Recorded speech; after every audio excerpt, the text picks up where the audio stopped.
Bueno, agradecer principalmente en nombre de nuestro grupo, junto a Pablo y José, a Pablo Olivieri y a Andrés Coppola, que son amigos, son colegas y fueron profesores que nos han formado a la mayoría. Y la verdad que agradecerles porque ni bien les hicimos la propuesta, enseguida se sumaron y bueno, acá estamos para escucharlos. Así que bienvenido Pablo y gracias por estar acá. No, no, al contrario, gracias a usted, al Grupo RIA, a Pablito Cosolino, a José Pupo y a vos por la invitación y bueno, y compartir con Andrés una charla después de tanto tiempo. Así que el gusto es nuestro y esperemos que esta hora y pico que vamos a estar aprendamos algo sobre el tema, que es un tema que a mí me gusta mucho en particular. Así que cuando Bien, estés dispuesto, Hernán, empezamos o si querés esperar. perfecto. Sí, sí, sí, vos Pablo, a Cosolino, ¿ya tenés todo para transmitir? Ya estamos transmitiendo. Perfecto. Bueno, entonces vamos a dar comienzo a la charla, ¿sí? Cuando quieras, Pablo, comenzamos. Acordate lo que te pedí, Hernán. Sí, sí, sí, tranquilo. Bueno, Lo que aclaré al principio, las preguntas que van surgiendo las vamos a hacer por chat, esta vez no durante la charla, sino que en los espacios que hagamos las pausas, para que no se vaya extendiendo demasiado la conferencia, teniendo en cuenta que hoy son dos los dictantes, ¿bien? Así que bueno, ahora sí ya aclarado esto, Pablo, cuando bueno, quieras. bueno, vamos a hablar de un tema que me pidió el grupo para que hablemos hoy, que es aumento óseo vertical, la técnica SAM. Ustedes saben que es una técnica de las tantas que hay para aumento de volumen en sentido vertical y tienen sus indicaciones precisas para poder realizarla. Pero antes vamos a ver,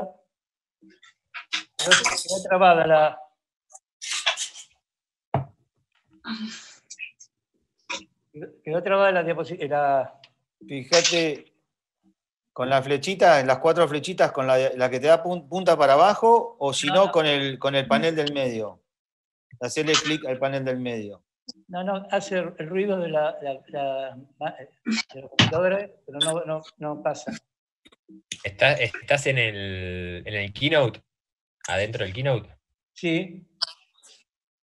Qué raro que no pase. Con la Si salís flechita, de la Pablo, presentación. de las cuatro.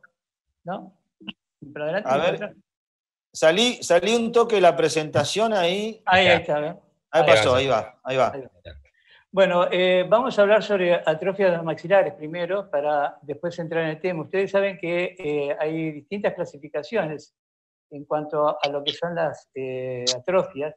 La más conocida yo creo que es la del ECOMISAR, es una clasificación que nos da la idea, tanto en el maxilar superior como en el maxilar inferior, la cantidad de hueso disponible y también la calidad del hueso. En este caso es la cantidad la que nos importa. De tener buen hueso a tener hasta la basal nada más. Es decir, son distintos estadios que pasa el reborde en el tiempo de cicatrización y en base a ese reborde nosotros vamos a disponer de qué tipo de técnica podemos realizar. Otra de las clasificaciones importantes es la de Caldwell y Howell, que también es muy parecida, es decir, es desde el paciente dentado al paciente desdentado y también del maxilar superior al maxilar inferior. Como yo sé que Andrés que va a hablar sobre el tema, lo único que hago es mencionarla, mostrarla, pero él va a detenerse en explicar algo sobre el tema.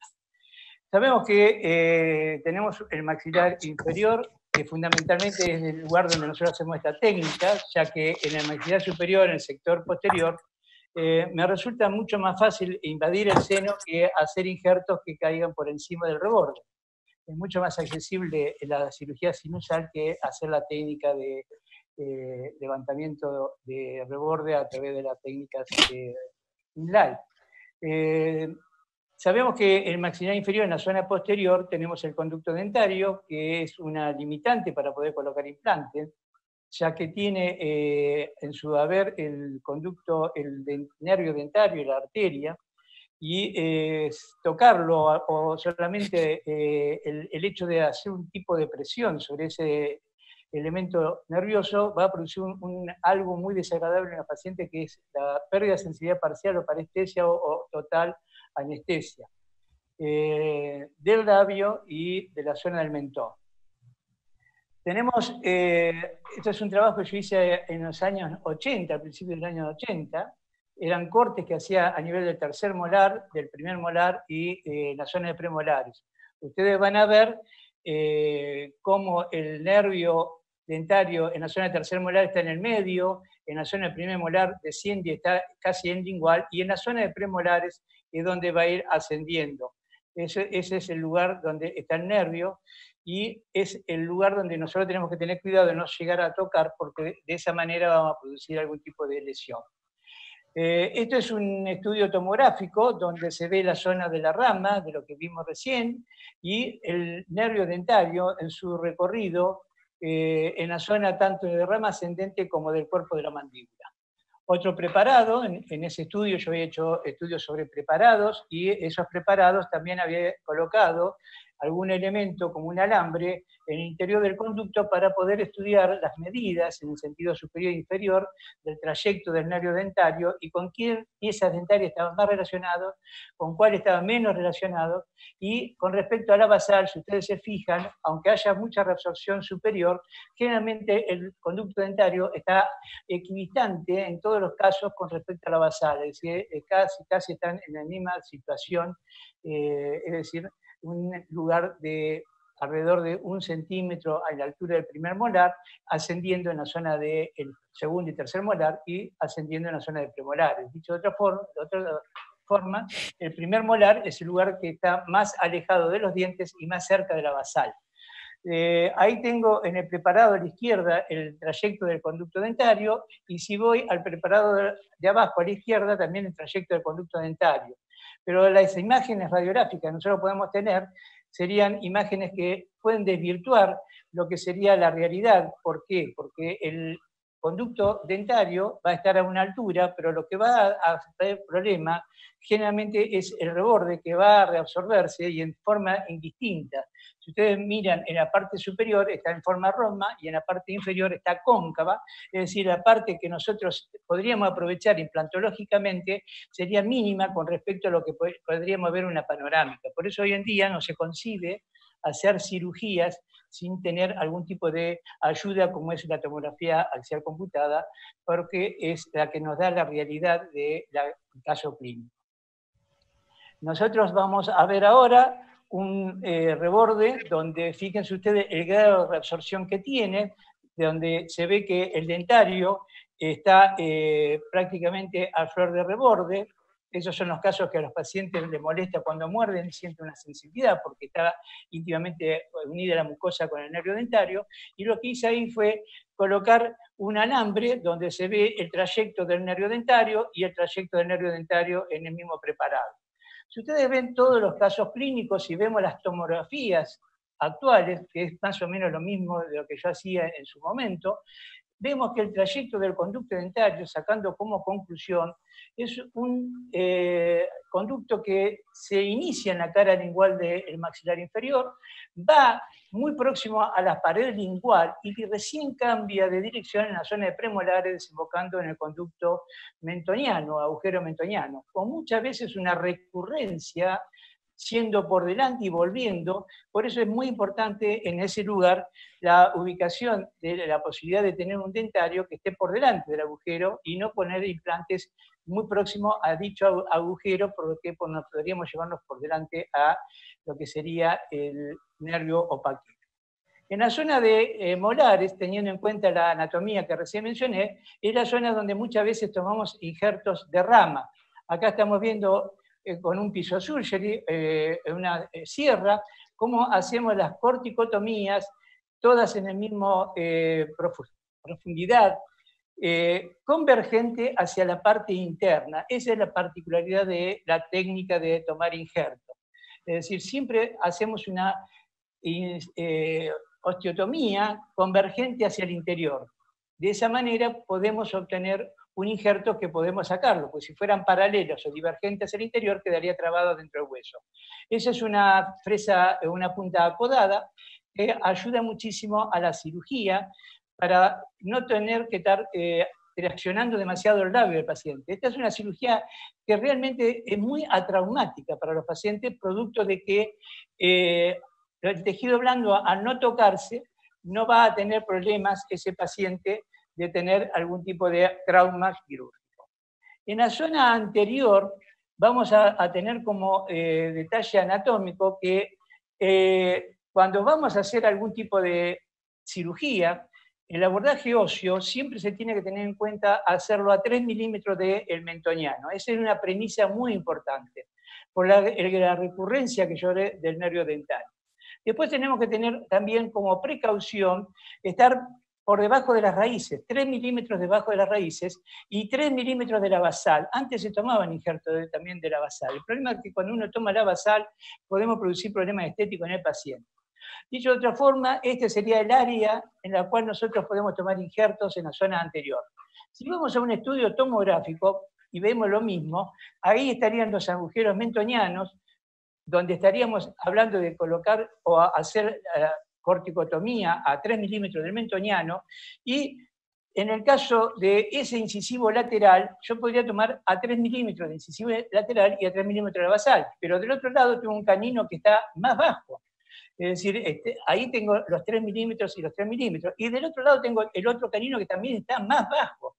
O sea, siempre tenemos que tener en cuenta la presencia de los dientes más largos para medir los 3 milímetros, salvo que sea un injerto muy chiquito que lo tomamos en la parte media entre los caninos. Pero acordarse de los caninos, la longitud de esa raíz, es la que muchas veces en la cirugía no nos damos cuenta, la llevamos por delante y producimos la necrosis o algún tipo de problema a nivel de las piezas dentarias. En la zona anterior, lo mismo, hice cortes y fíjense la diferencia que hay entre lo que sería un mentón muy areolar a un mentón muy poco areolar. Eso de que la clasificación que sea de Lecommissard 1, 2 en el maxilar inferior, en la zona posterior, 3, 4 en el maxilar superior, en la parte posterior, es realmente, no digo mentira, pero no es así. Podemos encontrar un área 4 en el maxilar inferior en la zona anterior. Muchas veces cuando vamos a colocar un implante en la zona incisiva, la fresa entra directamente y no tiene ningún tipo de traba. Y es muy común que pueda llegar a tener algún tipo de orificio el agujero en la zona anterior, y es una salida vascular, a la cual le tenemos que tener mucho respeto en el sentido de que tenemos posibilidad de tener una hemorragia. No asustarse, porque eso se cohíbe muy fácilmente a través de la compresión. Pero es muy factible de que podamos llegar a tener arterias importantes, que son ramas de la incisiva, que hacen salida a través del hueso. En esta tomografía, casualmente, cae focalizada dentro de la imagen una rama de la arteria incisiva que hace su aparición por vestibular. Eso se hace por compresión a nivel del diploe y la hemorragia cohibe muy rápidamente. Lo que sí podemos ocasionar en estos casos son hematomas postoperatorios de los pacientes. Vamos a ver ahora en la zona anterior cómo hacemos un injerto de mentón. Con la premisa de que hablé recién, de tener en cuenta los 3 milímetros de los ápices dentarios, los 3 milímetros de la basal, los 3 milímetros por delante de la zona del mentoniano y de la sínfisis, o podemos abarcar la sínfisis. Si es un leptoprosopo, la regla no sería de los 3, sino sería de los 5. 5 milímetros de cada elemento que me fui mencionando. Los leptoprosopos, cara alargada, tenemos más mentón con la posibilidad de poder tomar un injerto mayor.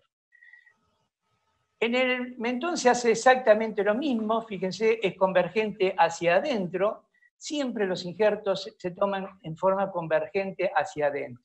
Es un detalle importante tener en cuenta porque si no quedarían clavados dentro del lugar y sería muy difícil el sacarlos para poder utilizarlos. Ustedes se fijan, con el pisosurgery lo que estamos haciendo nosotros es un vaivén hacia adelante y hacia atrás, no lo dejamos tener clavado, porque si lo dejamos clavado rompemos la punta y es algo que sale muy caro hoy en día. Aparte de muy difícil de conseguir a veces. O sea, a veces hacemos un bosquejo en la parte inferior y con la angulada vamos a estar ahora profundizando a la misma espesor de lo que teníamos anteriormente, de los distintos segmentos de la toma del mentón, y de esa manera obtenemos el injerto. Ahí se ve bien la forma de hacer su lecho en forma convergente hacia adentro. Con respecto a los injertos, que ya fuimos mencionando, sabemos que existen muchos trabajos donde hablamos que los injertos en bloques, los injertos online se reabsorben mucho. Este es un trabajo de Lozada, donde habla que un injerto online puede reabsorberse un 17% en estudios radiográficos y en forma volumétrica puede tener una reabsorción del 15%. Pero esto es una vez que nosotros colocamos el implante, el injerto, y lo fuimos a abrir para poder colocar el implante o hacer la técnica correspondiente. Ese injerto se va a ir reabsorbiendo a medida que va pasando el tiempo. No es que se reabsorbe el 17% y quede estanco ahí. Si el hueso normal se reabsorbe, los injertos se reabsorben más todavía. Otro trabajo, si ustedes se fijan, de Bordone, en 14 pacientes, habla que la reabsorción promedio de los injertos es del 35 al 51%. Fíjense la cantidad, por eso siempre sobreinjertamos. Dice que la cresta ilíaca fue de 42% de injerto inlay en el sector del maxilar superior, en la zona anterior, y del 59% en la zona del maxilar inferior, en la zona posterior. Pero en la zona de la tuberosidad, o en la zona del reborde posterior del maxilar superior, solamente el 15%, que es una zona donde hay más rica irrigación, vascularización y mejor recibe al injerto. Otros estudios, como los de Picos, dicen que los injertos se pueden reabsorber hasta un 20%. Y Misch habla de una reabsorción hasta de un 25%. Pero vuelvo a repetir, siempre es tomando en el momento que nosotros reabrimos. Ese injerto después se va a seguir reabsorbiendo. Si ustedes vieron una zona de injertada, una zona que ustedes han injertado, van a ver siempre que es una zona rojiza. ¿Qué significa que esa zona rojiza? Es una zona que todavía no hay una encía adherida. Y la encía adherida a través del periósteo es la que revasculariza a los injertos. Al estar rojiza significa que no tenemos encía insertada. Y al no tener encía insertada, quiere decir que no se está vascularizando el injerto y que lo único que está vascularizando es la parte interna. Por eso los injertos en online se reabsorben tanto. Acá vamos a ver otro estudio donde dice que en 15 pacientes se obtuvo como promedio un aumento de 6,5 en sentido vertical, horizontal, y un aumento de 3,4% en sentido vertical. Pero la reabsorción horizontal fue del 23,5% y la vertical un 43,2% de los injertos. Es decir, fíjense que la mayoría de los autores hablan de mucho pérdida de hueso en los injertos online. Yo voy a mostrar en distintas técnicas acá, antes de entrar en el tema, que hemos hecho muchas veces injertos online, colocando injertos por encima del reborde, aumentando la altura, inclusive con la misma colocación de los implantes como elemento de fijación del injerto. Otras veces lo que hemos hecho es colocar el mismo injerto, que puede ser de mentón o de cresta, y fijándolo también con implantes, y a su vez los injertos agarrados con algún tornillo para de esa manera tener mayor posibilidad de tener volumen óseo alrededor de los implantes. En otros casos, cuando tenemos que nos falta ancho y nos falta altura, hacíamos los injertos Dinner, un injerto que aumentaba el ancho y aumentaba la altura. Esta es una reentrada de uno de esos injertos. Muchas veces utilizábamos las mallas hace mucho tiempo, cubiertas por una membrana de colágeno reabsorbible. Es una técnica no difícil, pero es una técnica que tiene un gran inconveniente, se abran mucho las mallas. Es una técnica que hace mucho tiempo no hago para aumentar altura, porque realmente es una técnica que no ha dado muy buenos resultados, por lo menos en mi experiencia. Otra forma de aumentar volumen es colocando algún tipo de tienda con algún tutor abajo y, aparte del sustituto óseo, una membrana de colágeno reabsorbible en este caso, que no es necesaria fijarla, si bien muchas veces la fijamos, porque por sí sola se mantiene. Otra forma de poder generar aumento de altura, que es el tema, es colocar una membrana de citoplas, por ejemplo, que es una membrana no reabsorbible de politetrafluoroetileno expandido, que tiene una ventaja que es tener una malla de titanio como refuerzo. ¿Cuál es la ventaja de esa malla de titanio? Es que le da cuerpo. Y al haber cuerpo, y al cerrar nosotros las heridas, la sutura, no hacemos compresión sobre el injerto. Esa compresión de la sutura es la que produce muchas veces la resorción de los rebordes. Yo siempre sostengo y hablo un poquito del implante. Es muy importante en las técnicas de regeneración la utilización del láser.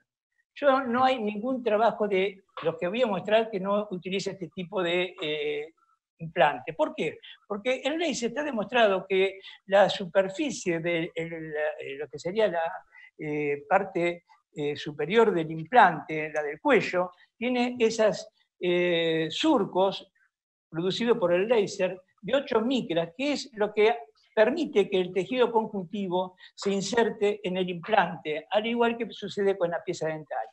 Hay estudios histológicos. Yo no entiendo cómo hoy en día todavía los periodoncistas determinan que no existe algo parecido al diente. Existe algo parecido al diente.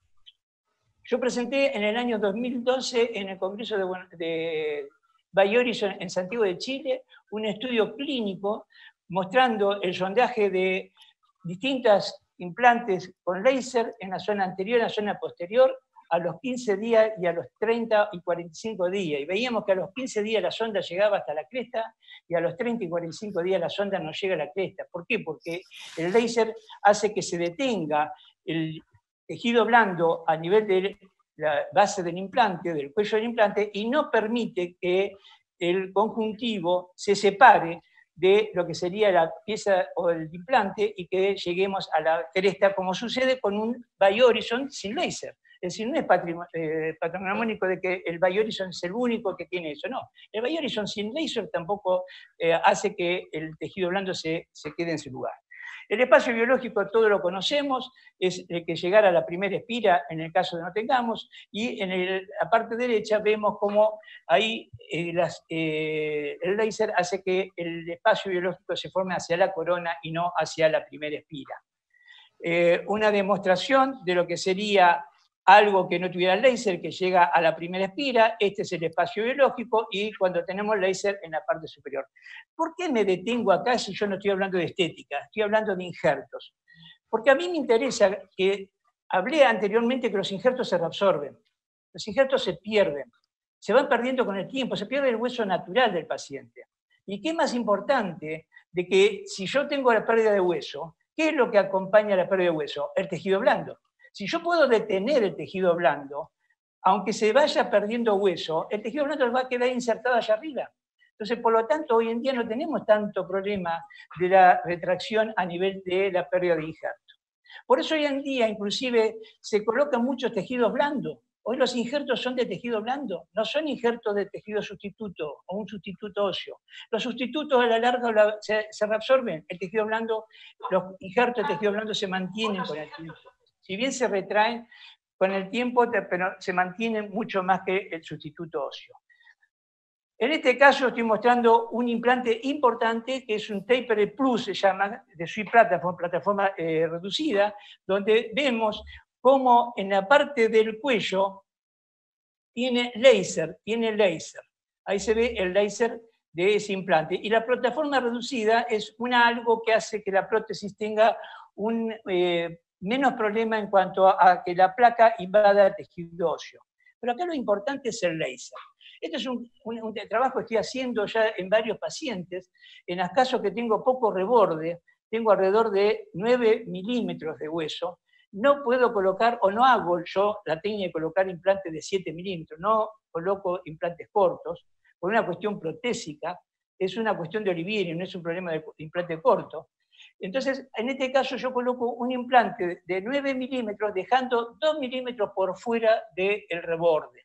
Una vez que hacemos eso, nosotros vemos al paciente pasado un año, y si ustedes se fijan, cómo los tapones, justo ahí la radiografía está tapando, los tapones, un año porque el paciente vino después de un año de la cirugía, no es que yo lo hago esperar un año, yo alrededor de los 2 meses muchas veces hago la segunda cirugía, o al mes y medio, en el maxilar inferior o en el maxilar superior. Pero en este caso vino al año por cuestiones del paciente. Le coloqué los tapones cicatrizales, y si ustedes se fijan, cómo el tapón cicatrizal hace que la encía esté ubicada. Fíjense las manchas negras estas que estoy mostrando acá, fíjense las manchas negras que están acá. Miren el embudo que se forma de algo que estaba superior, algo que estaba expuesto. Fíjense la altura que tenía ese paciente cuando estaba desdentado. Y fíjense la altura que tiene, si lo traspolo a la imagen inferior, lo que ganamos, el espacio. Yo no hice ningún tipo de injerto, yo acá no coloqué nada en la parte superior del reborde para que la corona clínica sea menor. Acá lo que tiene es que el tejido blando trepó hacia la corona gracias al láser que tenía el implante.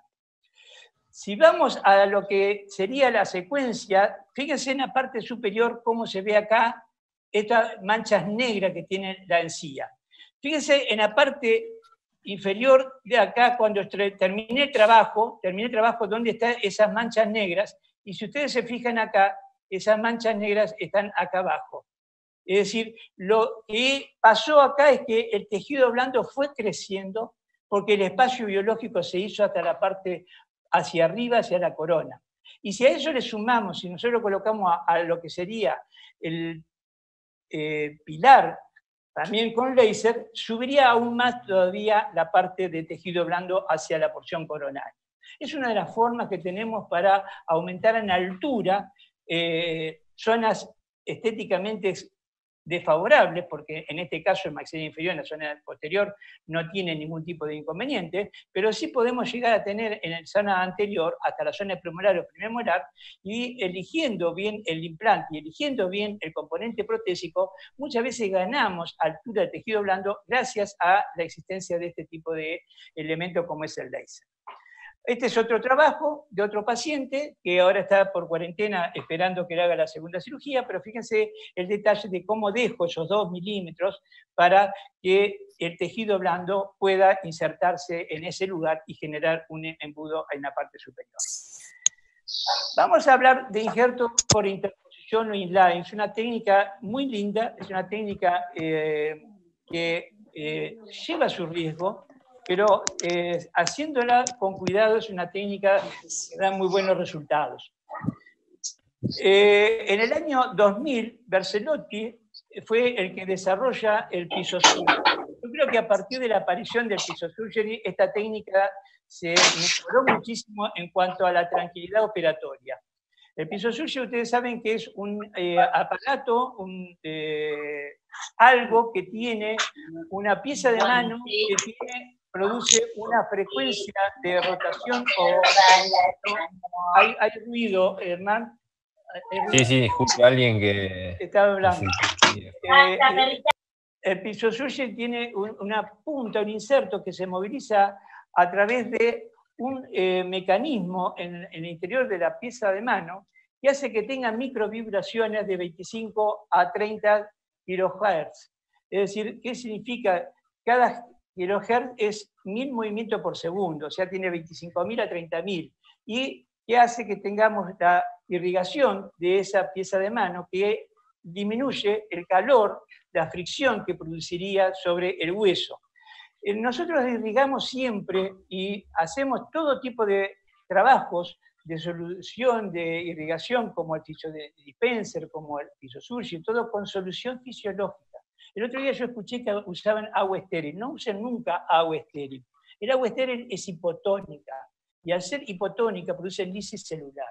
El normotónico es el suelo fisiológico. Y si ustedes le tienen miedo a que se destruya el instrumental, es muy fácil. Cuando se termina la cirugía, se coloca agua estéril y se hace lavar todo lo que sería la irrigación, y de esa manera estamos limpiando y no dejando nada de sales dentro de las puntas ni tampoco de las piezas de mano. Las soluciones fisiológicas son los cultivos que utilizamos. La sangre es lo mejor, pero generalmente una solución fisiológica enfriada. La técnica de injerto inline fue descrita por Scheffler en el año 76, en 1976. Es un procedimiento muy simple, con indicaciones precisas. Tenemos que tener una altura mínima de 6 a 5 milímetros, no menos, y lo que es importante es que tenemos que tener ancho sobre el reborde. ¿Cuál sería la contraindicación? Que cuando hagamos la técnica que la vamos a ver ahora, perdamos la irrigación de la parte que vamos a hacer la ostectomía y lo dejemos sin irrigación. Yapasco dice que las indicaciones son de 5 milímetros del reborde hacia el dentario, hacia el reborde o hacia fosas nasales. 5 milímetros como mínimo. Otros autores dicen que las complicaciones pueden ser que tengan un defecto vertical. No tengo más de 5 milímetros, pero aparte no tengo ancho. Por lo tanto, es una contraindicación para hacer la técnica. Por ejemplo, en este caso, este paciente. Ustedes se fijan, es un paciente que tiene una gran reabsorción lateral, por lo tanto, nosotros no podemos hacer la técnica de inlay o la técnica Sandwich porque si no estaríamos levantando una cresta nada más, no estaríamos levantando el reborde. ¿Cuáles son los medios de fijación que tenemos?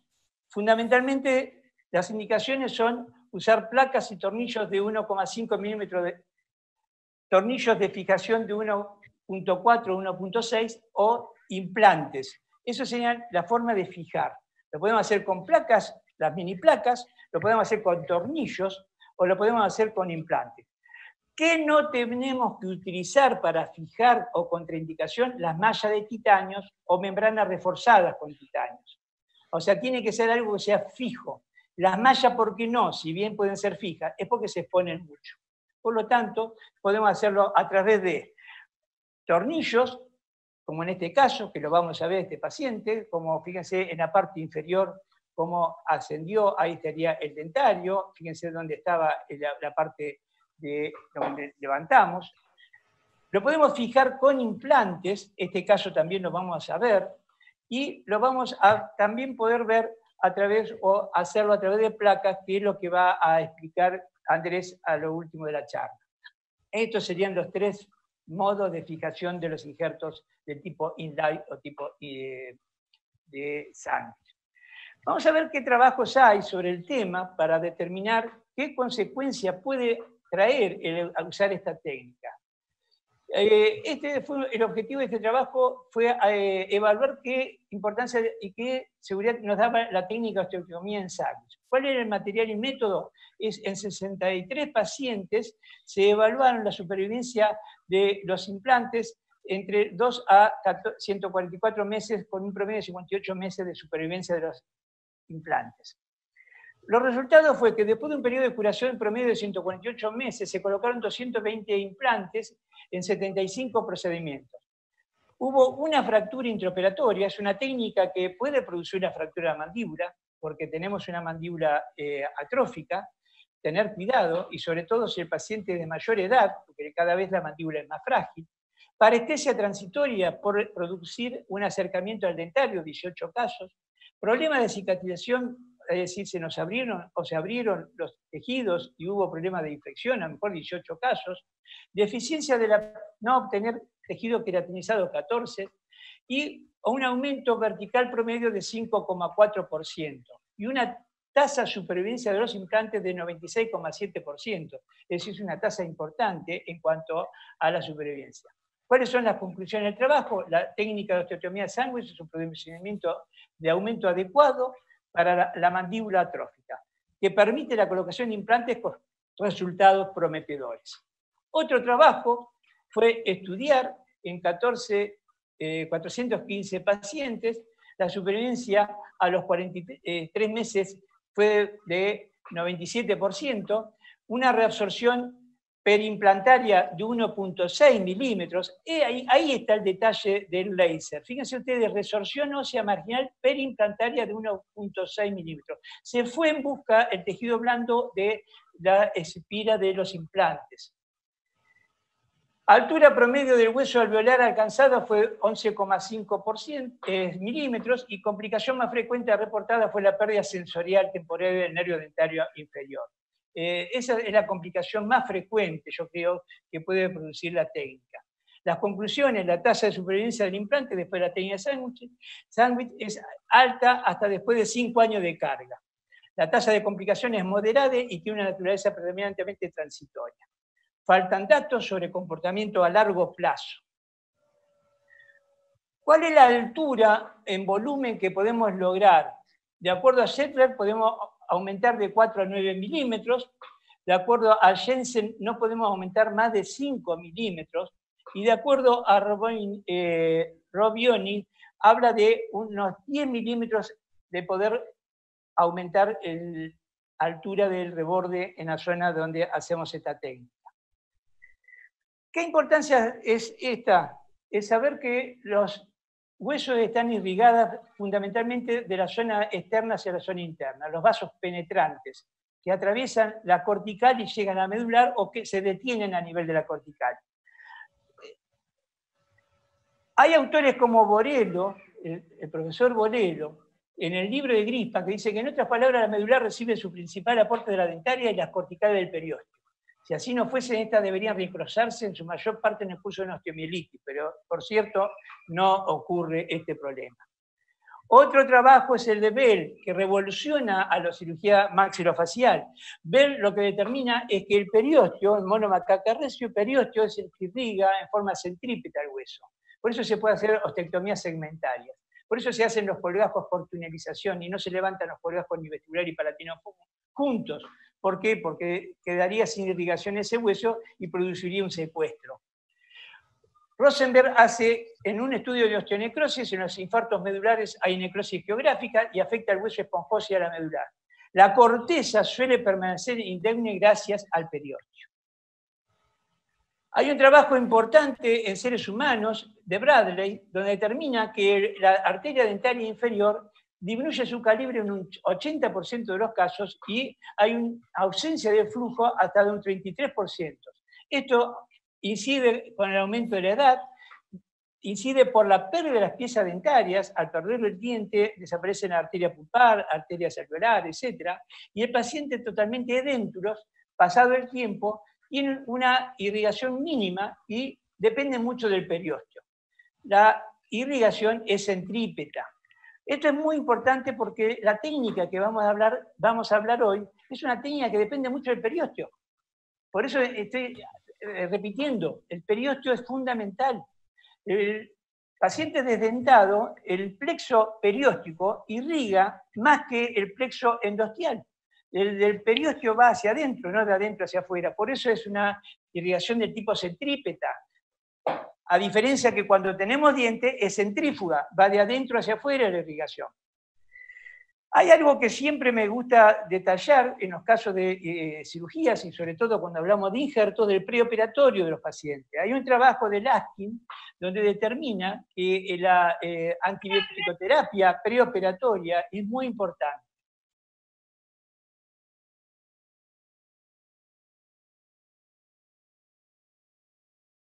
Antibióticos sí, es importante usar clorexidina, sí, en forma independiente o en forma separada, y en forma independiente o juntas, perdón, o separada. Conviene en forma junta, una se potencializa a la otra. ¿Y qué hace la premedicación? Hace que el paciente esté en un estado más aséptico, es el paciente que está en un estado mejor preparado o mejor en óptimas condiciones. ¡Papá! Una cirugía. En cuanto a qué beneficio tiene el preoperatorio, si ustedes se fijan en experiencia de operador, aquellos que tienen más experiencia, por ejemplo, los que colocaron más de 50 implantes, ayudó a un 3% el tener menos fracasos. Y en aquellos que tienen menos experiencia, menos de 50 implantes, aumentó la tasa de éxito en un casi 8% de los casos. La clorexidina hace que también aumente el hecho del éxito por lo que es antiséptico a nivel local. Ahora muestro en el caso de cuál es el preoperatorio que hacemos. En los pacientes normales, pacientes que no tienen ninguna patología de base, hacemos una profilaxis de amoxicilina 1 gramo, que es el doble del criterio de Peterson. Peterson dice que la dosis habitual es 500 miligramos. El doble de la dosis habitual es 1 gramo, por eso se da el doble de la dosis habitual. 1 gramo, 1 hora antes, 600 ibuprofeno y clorexidina al 0,12% 24 horas antes. El antibiótico sigue no menos de 7, y si hay injertos y si hay hematoma, etcétera, puede llegar a 10 días. El ibuprofeno a requerimiento y la clorhexidina no a menos de 20 y pico de días, que es el tiempo de cicatrización del tejido. Paciente de riesgo. ¿Qué es un paciente de riesgo? El paciente de riesgo es un paciente que tiene una diabetes compensada, es un paciente renal compensado, es un paciente que tiene fiebre reumática, es un paciente que está en estado de salud. No es que es un paciente diabético al cual nosotros podemos dar amoxicilina 2 gramos y va a estar bien. No, no, está compensado. El paciente que tiene la glucemia alta tiene que ser tratado por endocrinólogo y cuando está en condiciones de salud, no deja de ser diabético, pero está dentro de la normativa, ahí es donde nosotros lo consideramos paciente de riesgo y lo podemos operar. Damos el doble, damos amoxicilina 2 gramos, ibuprofeno 600 una hora antes, repetimos 1 gramo a las 6 horas y después vamos a dar dosis habitual de amoxicilina cada 12 horas 1 gramo. La clorhexidina es igual 24 horas antes y después no menos de lo que serían los 20 y pico de días, y el ibuprofeno es requerimiento.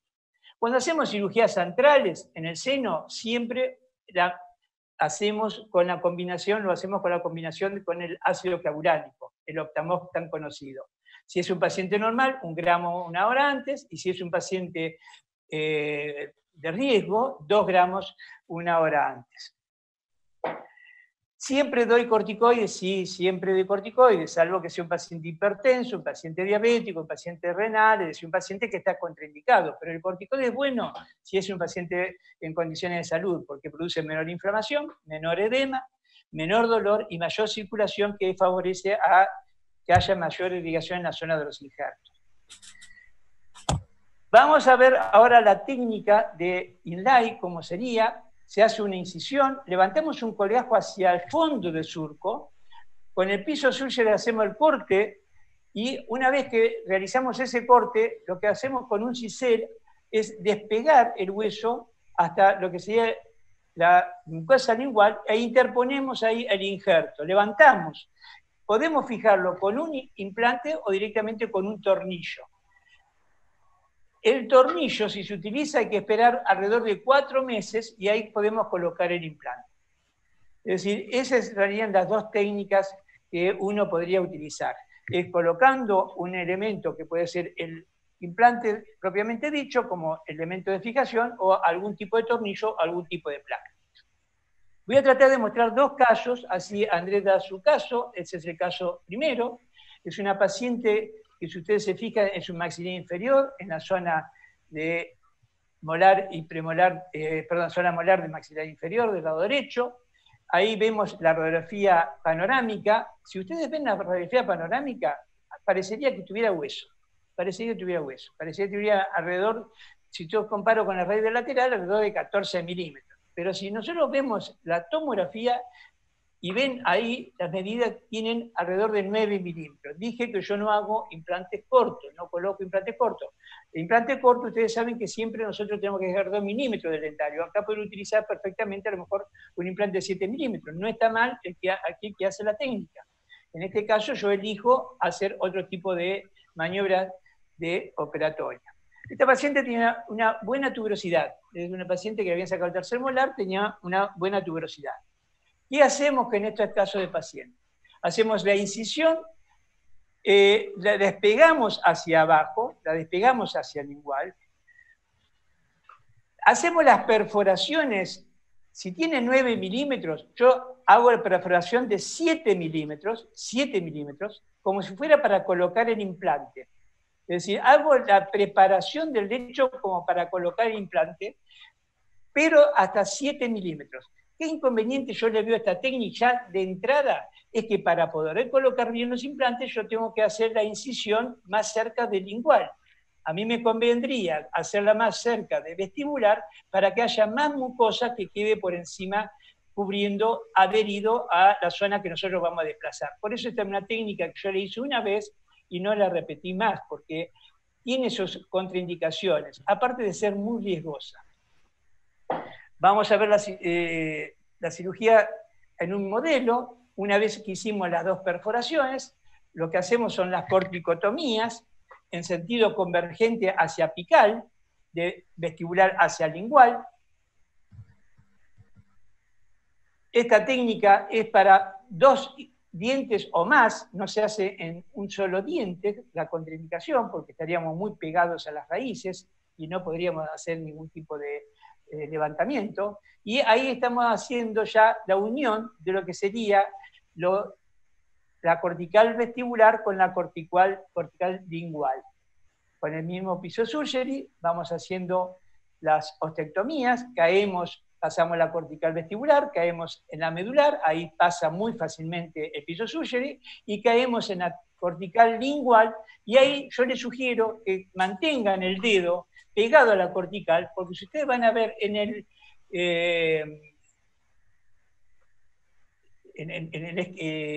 video, cómo podemos sobrepasar con la punta. Si bien la punta no le hace nada al tejido blando, sí le puede hacer si nosotros empujamos demasiado, si se nos zafa. Ustedes saben que para que lesione al tejido blando, esta punta tiene que llegar a los 50 kHz. Dijimos que llega a los 30. A los 30 no rompe el tejido blando, no destruye. Cuando tiene más de 50, 60 kHz es donde nosotros podemos dañar el tejido blando. Esa es la gran ventaja que tiene el pisosurgery. Una vez que completamos la ostectomía en sentido vestíbulo-palatina, levantamos lo que sería lo que está adherido al colgajo lingual, no lo desprendemos del colgajo lingual, y lo que colocamos interpósito es un injerto, y de esa manera, con los mismos implantes, vamos a sostener el injerto. De esa forma estamos haciendo el levantamiento del reborde y la colocación de los implantes.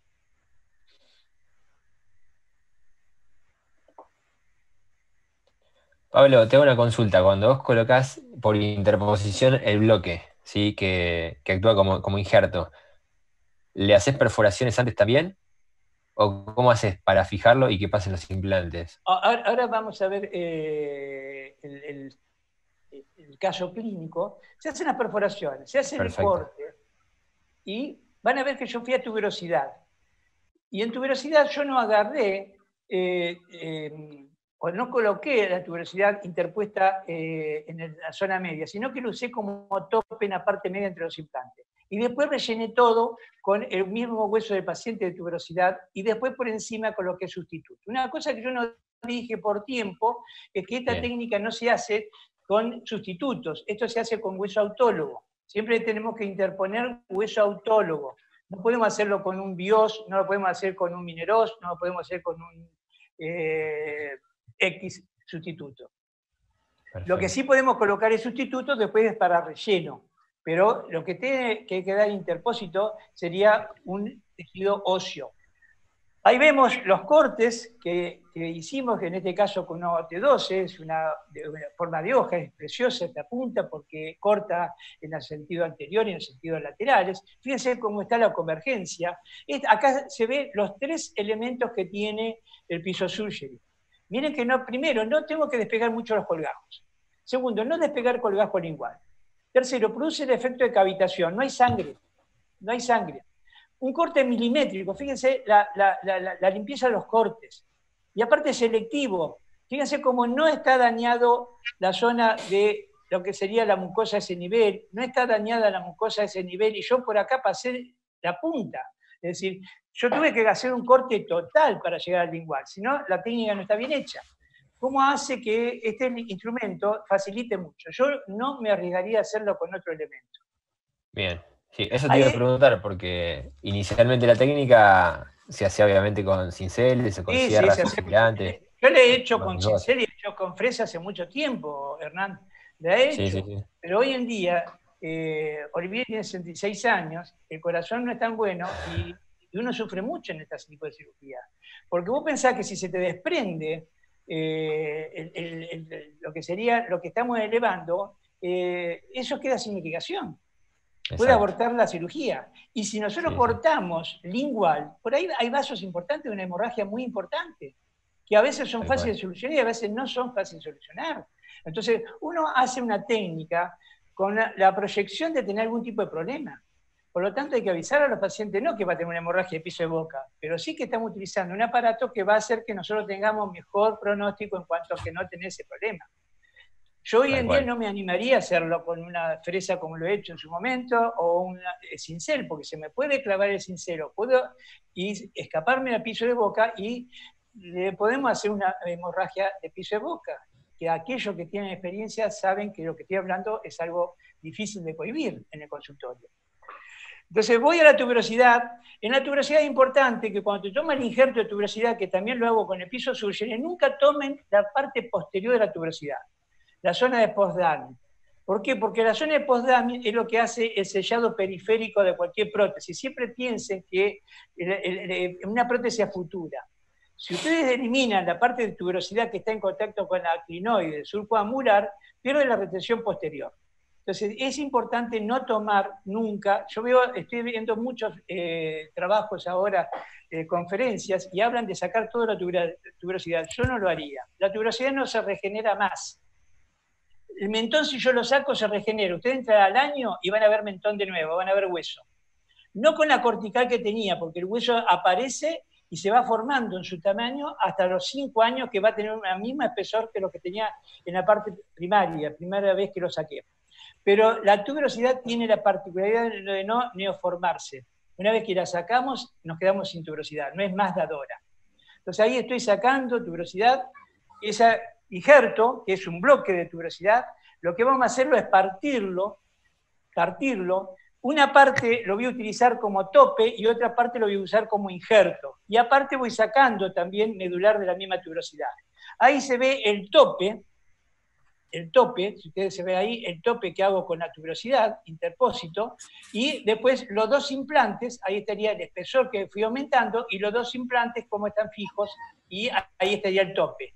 Después, ¿cómo relleno? Relleno estas cavidades con hueso autólogo molido, por eso mostré un molinillo, y de esa manera estoy cubriendo el espacio con tejido óseo. Y ahí se ve a mayor aumento como vamos colocando los dos implantes, el injerto y después el sustituto óseo para reparar todas aquellas partes que no pudimos hacerlo con el hueso autólogo. Y el hueso autólogo sabemos que se reabsorbe mucho, vamos a tener que tener un injerto sustituto que enlentezca la cicatrización para darle tiempo a que el hueso se vaya formando entre la parte caudal con la parte inferior. Ahí está la sutura, que tiene que ser muy importante. Sí, perdón. Sí, no, disculpa, te quería consultar, que por ahí son cosas que van surgiendo y la gente se las va preguntando también. Algo para que quede bien en claro, para que repitas, ¿cuál es el espesor que tiene que tener el bloque óseo del sitio de receptor que vas a desplazar hacia coronal? 2 milímetros abajo y Bien. entre 2 y 3 milímetros arriba. Perfecto, eso por un lado. Y, por eso se habla de 5 milímetros, como mínimo. Chapasco habla de 5 milímetros. Bien. Si nosotros hacemos 4 milímetros, nos acercamos mucho al dentario o levantamos una tapita muy finita y eso se reabsorbe. O sea, claro, siempre los injertos se reabsorben, aunque esté vascularizado se reabsorbe, por desplazamiento, por falta de irrigación, porque queda solamente supeditado al periósteo. Tal cual. Sí, por eso te quería hacer esta aclaración, porque creo que es un punto importantísimo en esta técnica para evitar fracasos. Por eso es importante el diagnóstico. Tal cual. Si no tenemos estas condiciones, no hacemos la técnica. Bien. Elegimos otra de las que mencioné hoy. Hoy mencioné varias técnicas que podemos llegar a hacer. Y hay más. Están los distractores. Yo no lo hago, pero existen. Sí. Es decir, hay técnicas de levantamiento de reborde. Sí. Tal cual. Y lo otro que quería preguntarte era, en tu casuística, ¿cuál es la altura promedio, si es que la tenés calculada, que lograste aumentar con este tipo de técnica? He podido colocar implante de 10,5 en lugar donde había alrededor de 6 milímetros. Bien. Perfecto. Genial. Lo vamos a ver. Bien. En esta paciente, fíjense, del lado derecho de la paciente hice la técnica sándwich. Del lado izquierdo coloqué implantes de 9 milímetros por fuera, como en los casos que mostré antes, con láser. Los dos tienen láser. En este voy a aumentar altura por tejido blando, y este es por el hecho de hacer una técnica de tipo sándwich. Esos son protocolos importantes, porque uno va estudiando en los pacientes las distintas técnicas en los casos parecidos. Ahí se ve el de la técnica sándwich, ahí está con el implante dejado 2 milímetros, 1 milímetro por fuera. Este caso lo hice en el curso de Olavarría. Un saludo a los colegas de Olavarría. Lo hice en demostración con una paciente de de allá de Olavarría. Acá veo ya la parte protésica y las coronas terminadas de Oscar Garrido. Estas son coronas de Oscarcito. Caso terminado. Ahí se ve. Son metalocerámicas. Este trabajo ya tiene alrededor de 4 años. Y el trabajo terminado, lado derecho, lado izquierdo, en oclusión, desoclusión, la rehabilitación del maxilar, el paciente, que por supuesto que cuando se sonríe no se ven las piezas dentarias, esto queda bárbaro. Ahí se ve lo que serían las coronas. Fíjense cómo se mantiene el hueso, cómo se mantiene el hueso y cómo se pierde la tuberosidad y no se repone. Terminado el trabajo. Se la rehabilitó también la zona superior. La paciente vino en esas condiciones. En la de abajo sería la cirugía colocado el injerto. En esta de acá se verían con los tapones cicatrizales y acá el trabajo terminado. Un año después, como se ve, fíjese, un año después, no tiene pérdidas de tejido blando a nivel de los implantes y no tiene tejido blando pérdida a nivel de los implantes. ¿Por qué? Si bien lo coloqué por arriba del reborde con láser, fíjense cómo se mantuvo el tejido blando agarrado al láser, que es lo que hablé hoy. Si bien tengo una corona más larga. Un año después el postoperatorio, fíjense cómo remarco que la tuberosidad no se formó. Comparo la radiografía del año después y a 2 años después, como se ve el caso de la paciente, el postoperatorio, y a 2 años después, como se ve la radiografía y el hueso en su posición. Vamos a ver otro caso, que es cuando tenemos un reborde. Con el pisosurgery vamos a hacer exactamente lo mismo que en el caso anterior, lo único que no hacemos las perforaciones para los implantes, hacemos 2 cortes en sentido convergente hacia apical, hacia la basal, y después unimos lo que es vestibular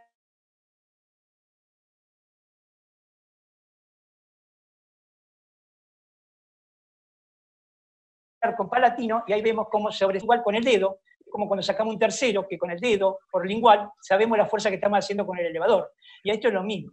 Si sabemos que nos vamos a sobrepasar, estamos tocando el dedo y sabemos que ahí tenemos que detenernos.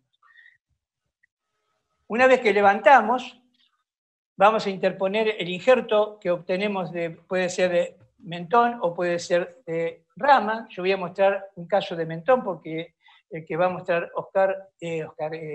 Andresito es de rama, por eso para no superponer las técnicas, yo voy a mostrar un caso de mentón, y después lo que hacemos es fresar, pasar el tornillo y de esa manera fijar el injerto y rellenar con algún tipo de sustituto. Vamos al caso clínico, vemos la paciente, es una paciente que tiene falta de las piezas dentarias 34, 35, 36, 37. Vemos una panorámica, si ustedes se fijan en la panorámica, tiene buen hueso, pero si vamos a la tomografía, fíjense de la tomografía, la cantidad de hueso que tiene, cómo se ve, que es mínimo. Fíjense, en este de acá es bien nítido, fíjense cómo tiene muy poquito hueso, es decir, es una imagen que no da certeza a las panorámicas. Por eso hoy en día el estudio tomográfico es indispensable para cualquier tipo de implantes. Pablo, ¿me escuchás? Sí. Antes de entrar en la técnica, vamos a cortar ahora, antes que empieces con la técnica clínica y volvemos a conectarnos. ¿Cómo no? Sí. Dale. Así reconectás el Instagram. Pablo, te voy haciendo las preguntas que surgieron hasta acá. Sí. Bien, acá te consultan. Cuando pones los implantes, ¿el orificio de entrada para los implantes es mayor que el diámetro para que no te pivotee el bloque? No, tiene que ser menor el diámetro de los implantes. tiene que ser menor.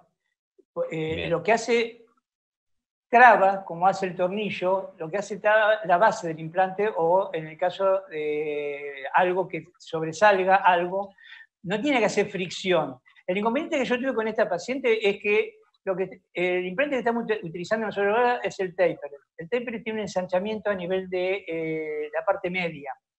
Entonces me hizo traba y en el injerto, en la parte superior desplazada, me hizo traba y me costó bajarlo al implante para después tomarlo en la parte inferior de la zona receptora.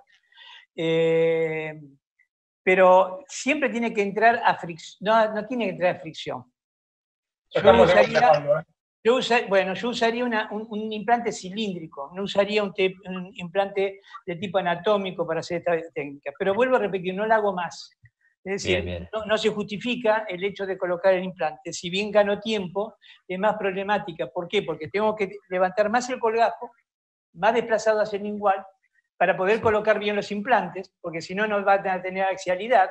O sea, siempre tenemos que pensar en la biomecánica, no en lo que estamos haciendo en cuanto a la parte quirúrgica, porque yo podría colocar los implantes horizontales para tener una buena irrigación a nivel de reborde, pero después protésicamente lo soluciona Hernán Benzic, Olivieri no lo puede. Perfecto. Bien, sí. ¿Te continúo con estas preguntas o preferís seguir? No, si querés, sí. Si va hilvanado, sí. Sí, son de la pregunta que hiciste recién, por eso, Sí. del caso que mostraste recién. Sí. ¿Te parece? Hacé la pregunta. Bien. Después te preguntaban en relación al postoperatorio, ¿qué tal es? ¿Cómo es la morbilidad que A genera? mí, nada, al paciente le molesta un poco. Bien. Es un chiste Bien, viejo bien. que no. Realmente, los postoperatorios son impecables.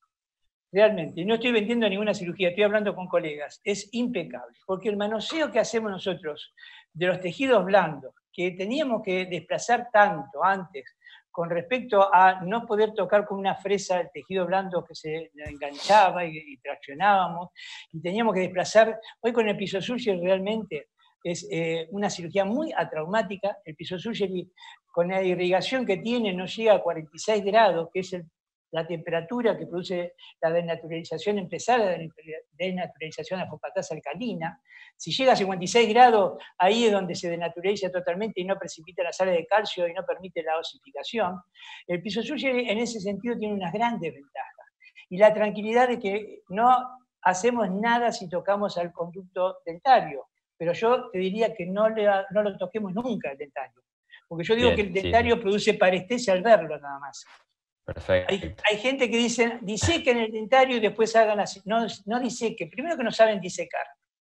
No es fácil disecar al dentario como para no traumatizarlo. Saben que está ahí el dentario. Traten de evitarlo, de llevarlo. ¿Saben cuál es la mayor parestesia producto de la parestesia del mentoniano? ¿Tenés idea, Hernán? ¿El separador? El separador. El ayudante con el separador está comprimiendo al mentoniano. Sí, que se te cuelga del labio porque se cuelga del labio y uno tuvo tomografía, los pines, la sonda, etcétera, todo para no tocar. Y lo que produjo, por eso siempre tenemos que estar atentos que el separador del ayudante no esté comprimiendo esa zona. ¿Está claro? Exacto. Sí, bueno, sí. Perfecto. Seguimos. Acá veo una extrusión de la pieza 25, producto de la ausencia de la pieza inferior, y podemos hacer dos cosas en este tipo de paciente. Nunca es dejar esa pieza y hacer un escalón en la prótesis. Acá podemos nivelarlo de acuerdo a las posibilidades, o podemos hacer un alargamiento de corona y achicar, rehabilitándolo con una corona y nivelar el plano superior. Lo que yo hice fue una remodelación de esa pieza dentaria. El paciente, a sucesivos turnos que iba al consultorio, yo le iba haciendo desgastes y de esa manera nivelé el plano superior. El nivelar el plano superior me da una posibilidad de poder hacer un plano inferior correcto. Vamos a ver la cirugía de esta paciente.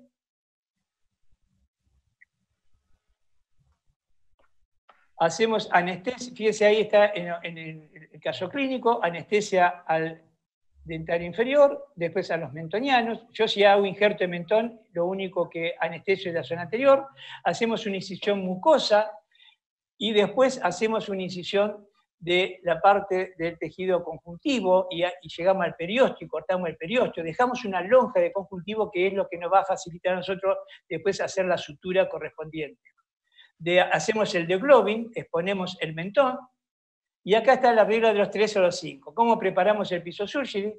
A mayor irrigación, función cortical, y auto significa que prende cuando lo estamos utilizando y apaga a los 15 segundos de dejar de utilizar. Fíjense cómo está la irrigación. Por eso es que no traumatiza tanto. Miren que no separamos tanto los tejidos como hubiésemos hecho con fresa. A veces separamos más por el hecho de que vean en la imagen, en el video. Por eso yo le tendría que hacer un monumento a los pacientes, porque permiten que, aparte de hacerle la cirugía, saquemos videos, saquemos fotos de la casuística. Acá estoy colocando espongostán y después hacemos la sutura correspondiente. Una vez que obtuve el injerto, fíjense, la incisión es vestibularizada, el colgajo es hacia fondo de surco, y ahí miren cómo estoy utilizando la punta que vimos recién y cómo estoy tocando el tejido blando y no le está haciendo absolutamente nada. Una vez que hice los cortes, ahí estoy con el cincel despegando. Lo que ven abajo, acá, es el mentoniano, este es el mentoniano. Ahí abajo está el mentoniano. Ahí estoy con el cincel acodado, cincel el que tiene 2 puntas, y ahí está la fractura quirúrgica y cómo está agarrado por la mucosa lingual. Está el injerto interpósito de lo que sería el mentón, la parte medular es la que queda entre medular y medular, la cortical queda hacia afuera, y con una fresa lanza hago la perforación del injerto, la parte superior, del injerto propiamente dicho, y la parte receptora inferior. Y ahí estoy colocando un tornillo de 12 milímetros. Después con otra punta hacemos el abrasivo, el limado, para que no queden decúbitos, y hacemos la sutura, que hacemos una sutura continua y con colchonero u horizontal para asegurarnos. Esta es la longitud del tornillo que hemos utilizado, 12 milímetros. Fíjense una tomografía postoperatoria donde se ve dónde elevamos y la cantidad que elevamos. Fíjense el tornillo que tiene 12 milímetros como el dentario quedó acá abajo, es decir, lo que pudimos aumentar gracias a la técnica de sándwich. De cómo había venido el paciente y de cómo la tenemos ahora con el tornillo fijado. ¿Cuánto esperamos? 4 meses. A los 4 meses vamos a hacer la reentrada para colocar los implantes. Muchas veces se nos exponen los tornillos y no pasa absolutamente nada, lo podemos sacar el día anterior a la cirugía o el mismo día de la cirugía. A mí me gusta mucho el día anterior, un pequeño anestesia damos y sacarlo para que no tengamos contaminada la zona donde vamos a operar cuando levantamos el colgajo, pero es indistinto. ¿Cómo está a los 4 meses la zona dadora del mentón? Cicatriza perfectamente. Ahí estoy sacando el tornillo y ahí vemos cómo quedó el injerto, la zona, después de lo que sería 4 meses. Lo que estoy viendo ahora es cómo estaba en su momento. Si ustedes se fijan, esa es la parte superior que es desplazado y agarrado por lo que sería el colgajo lingual. Este es el injerto, y la parte inferior, vuelvo a recalcar, que es al que nosotros siempre respetamos, es el mentoniano que está acá, y acá estaría el mentoniano acá abajo. Pero fíjense todo lo que ganamos en volumen en este tipo de técnica quirúrgica. Una vez que sacamos, vamos a usar una guía, en este caso para adelantar y no retardar la charla, es una guía quirúrgica de precisión. Hacemos los neoalvéolos para los implantes colocados. Fíjense cómo sangra, eso significa que ese injerto está vital. Esta imagen es impresionante, porque ni se da cuenta uno dónde está el injerto, dónde está la parte que estaba agarrada al colgajo lingual, porque acá sí hacemos una incisión lingualizada, levantando un colgajo hacia vestibular. Es decir, acá sí nosotros estamos viendo el reborde, cosa que antes no lo veíamos por el hecho de proteger la zona donde sería la que agarraría el tornillo para fijación. Ahora estoy sondeando para saber que estoy en alvéolo de 5 paredes, es una costumbre de hacer la técnica, y los implantes colocados, que en este caso están al ras. Es la forma que estamos utilizando hace tiempo ya, colocarlo al ras del reborde de los implantes, que son, en este caso, implantes 3.8, sin láser. En este caso no utilicé láser. Ahí está, a 2 meses, a 45 días, perdón, 45 días. Fíjense cómo se hizo acá un pequeño abscesito, que muchas veces es producto de algún injerto que queda ahí y que no es reabsorbido. No pasa absolutamente nada, no es una infección importante. La radiografía postoperatoria, fíjense ustedes acá cómo se ve que los implantes no han perdido hueso. Hacemos la segunda cirugía, colocamos los tapones cicatrizales de segunda, y la espera de un mes. Hice un estudio yo hace un tiempo donde demuestro que al mes ya podemos tomar impresiones, ya tenemos un embudo estable. Si usamos coronas de tipo provisorias, que serían a los 3 meses, tendríamos casi el mismo tipo de embudo.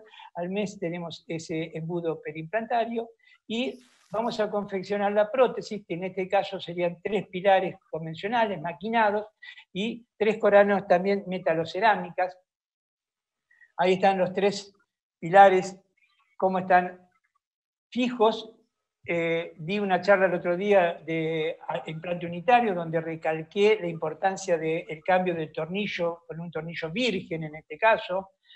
Uno de los grandes problemas es el no utilizar un tornillo virgen en este momento, y el otro es compatibilizar lo que no es compatible. Es decir, acá se tiene que usar siempre el tornillo de la marca, el pilar de la marca. O sea, todo que sea de la marca y no algo compatible. Todo lo compatible puede llegar a tener un problema importante a la larga o a la corta. Ahí tenemos ya el trabajo terminado de las 3 coronas rehabilitadas del paciente, cómo se ve clínicamente y cómo se ve radiográficamente el postoperatorio, de cómo vino la paciente y cómo la tenemos en el postoperatorio inmediato, de cómo vino la paciente con el plano quebrado, cómo nosotros nivelamos ese plano oclusal superior y cómo está ahora con el antagonista, que sería la prótesis que recién acabamos de mostrar.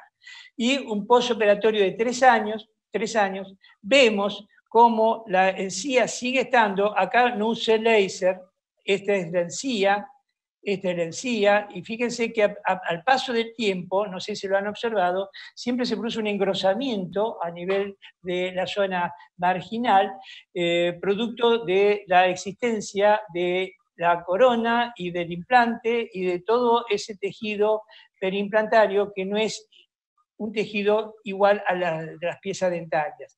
Por lo tanto, siempre hay una respuesta, no es inflamatoria, sino que es una especie de enquistamiento, no es un enquistamiento, pero es una especie de abrazo que hace el tejido blando sobre la parte implantológica. Como conclusiones, yo saco de esta técnica, los injertos inline son de mejor pronóstico que los online, ya que sufren menos reabsorción debido a que tienen mayor vascularización. El injerto de mentón es por sus características el aconsejado para utilizar. ¿Por qué? Porque el de mentón tiene esponjoso y cortical. El esponjoso lo coloco dentro de esponjoso y esponjoso, y la cortical la utilizo en la parte externa. En cambio, el injerto de la zona de rama es puramente cortical generalmente. Y sabemos que los córticos esponjosos tienen inducción y tienen osteogénesis. En cambio, los de rama generalmente tienen más osteoinducción. Es córtico esponjoso, por lo tanto permite que las medulares óseas del sitio receptor y el periósteo lingual palatino estén en contacto con la del injerto. O sea, la medular de la zona donde recibe el injerto y el periósteo está en contacto con la medular del injerto, permitiendo una rápida y mayor vascularización del mismo. Mientras que la cortical del injerto, al estar expuesta, retarda la reabsorción del injerto. La toma del injerto es más accesible, la de mentón, y con la utilización de pisosurgery los postoperatorios son muy buenos, referido a la pregunta que recién me hicieron. Si bien el fijar el injerto con los implantes disminuye los actos quirúrgicos y tiempo de tratamiento, es más complejo y riesgoso su realización que utilizando tornillos o placas. Por lo tanto, he dejado de usar la técnica de fijarlo con los implantes, sino que lo hago directamente con tornillos y después hacer en segunda medida la colocación de los implantes.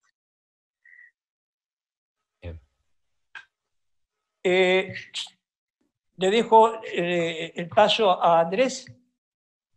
Bien, perfecto. Después le haríamos preguntas si quieren, no ahora, para que Andrés tenga su tiempo tranquilo. Si querés, dejar de compartir tu pantalla, así pasamos a compartir la de Andrés. Y... ¿Está bien ahí? Sí, se ve tu escritorio. Se sigue viendo tu escritorio. ¿Y ahora qué hago? Salí de compartir, a ver. Ahí lo saqué yo. Ahí está. Ahí está. Bien. Chao. Bueno, ahora vos, Andrés, si querés compartir. Y Pablo, ¿te puedo ir haciendo las preguntas que quedaron pendientes de la gente? Sí. Bien. Acá una pregunta es, ¿cuál es el límite óseo para realizar esta técnica o hacer un bloque? El límite óseo. En ancho es no menos de 2 piezas dentarias. En ancho. O sea, Supongo que se referirá a la altura que vos tenés. Y el alto dijimos 5 milímetros. Sí, exacto, perfectamente. Que es lo que sostienen la mayoría de los autores, y en mi experiencia también lo hago de esa manera, porque si es menor, corremos mucho riesgo, primero, de que la parte superior que adherida al colgajo lingual, repito lo que dije recién, hoy, sea muy finita y se reabsorba. Y exacto. Si está muy cerca al dentario, cuando fijemos el tornillo, corremos el riesgo de que el tornillo entre al conducto dentario. Claro, sí. Había una pregunta justo que venía acá adelante que preguntaba eso, el tema de qué nivel de necrosis de la parte superior del sándwich hay, y es lo que vos decís. Ustedes vieron ahí, es mínima. Ustedes vieron, es mínima. ¿Saben cómo saben ustedes, valga la redundancia, cuánto se pierde de injerto que colocamos? Es a través de las espiras del tornillo. Los tornillos siempre se fijan con la cabeza pegado al injerto. Cuando ustedes levantan el colgajo y ven varias espiras, que se perdió varios milímetros ese injerto. Si ven que la cabeza está pegada todavía al injerto, es porque ese injerto no tuvo gran reabsorción. Sí, es un buen punto de referencia ese. No, es muy bueno. Sí, la verdad que sí. Y otra pregunta que preguntan acá es, cuando trabajás en la zona receptoral, dice que cortás la cortical y medular hasta la cortical vestibular, todo con el piezo. Toda. De vestibular a lingual, también se corta la lingual. Se corta el bloque, queda todo despegado ese bloque. Es como si yo estuviera haciendo una pronasia, la técnica de Shuyak, que uno despega todo la premaxila y la desplaza. Acá tenemos que despegar todo, por eso el principio de Bell entra en esta cirugía. El trabajo de Borello entra en esta cirugía, porque el periósteo es lo que me está manteniendo. Yo desplazo totalmente, separo totalmente la zona superior de la parte receptora. Exacto. Sí, la pregunta en realidad apunta a que cuando vos vas más alejado, hay menor refrigeración. Si eso no genera mayor morbilidad por sobrecalentamiento. No, porque realmente el pisosurgery tiene una irrigación muy, muy importante y no produce morbilidad. Tal cual. Sí, la cantidad de agua de solución fisiológica que consume es muchísima. No produce. Exacto. Bien. Está estudiado, no es que yo lo digo, está estudiado. Sí. Y después una más, dice que habías dicho que no se debe usar sustitutos óseos en esta técnica. No está recomendado el uso de sustitutos óseos en esta técnica como único elemento. Siempre es con autólogo y puede ser el sustituto como relleno. Sí, más que nada para complementar en la zona de los gaps. Para complementar y retardar la reabsorción. Es más, yo colocaría un BIOS, por ejemplo, de 2 no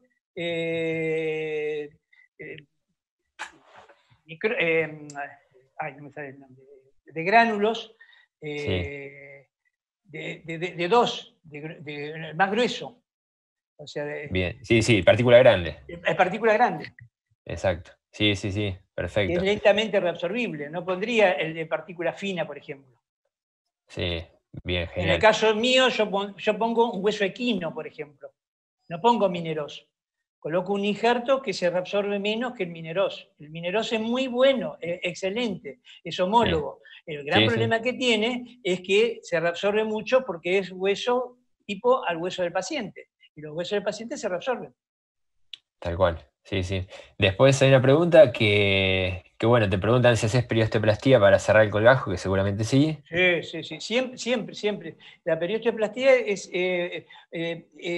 importantísimo y no se hace más periosteoplastía convencional, sino que uno hace el corte del periósteo y después hace abanico en el celular subcutáneo.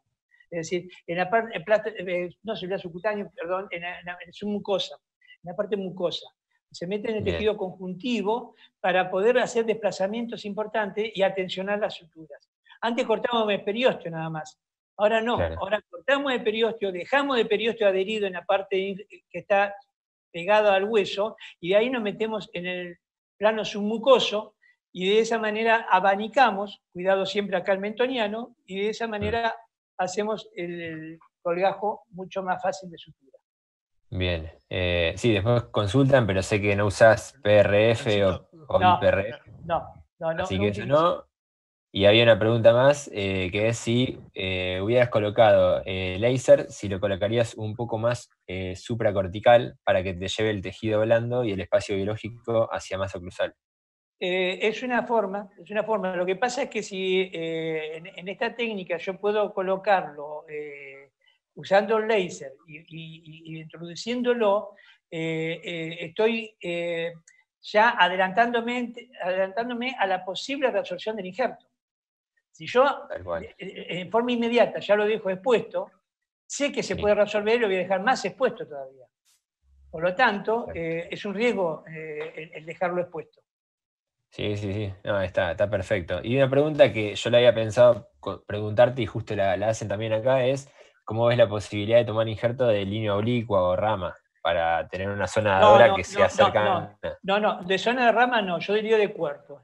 No tomen de rama, porque si ustedes vieron los preparados, por eso estaban los preparados, en la zona del tercer molar, el dentario está muy cerca del reborde, de vestibular. Está muy cerca. La parte de rama está muy cerca, porque la rama es angosta en esa parte. Después se ensancha en la línea oblicua externa, el canal retromolar, lateromolar, ahí es donde empieza a ensanchar si podemos tomar el injerto. Pero cuanto más atrás ustedes van, más riesgoso el producir parestesia, producto de que el hueso no es tan ancho y el dentario está muy próximo. Bien, perfecto. Bueno, creo que las limpiaste muy fácil todas las preguntas. No hubo ninguna que te complique, las habías estudiado bien. Así que. No, pero vos ya me habías pasado. Yo ya te las había pasado, eso es verdad. Y bueno, así que si no hay ninguna otra pregunta más, podemos seguir con lo de Andrés. Perfecto. Y bueno, comenzamos con esta última parte.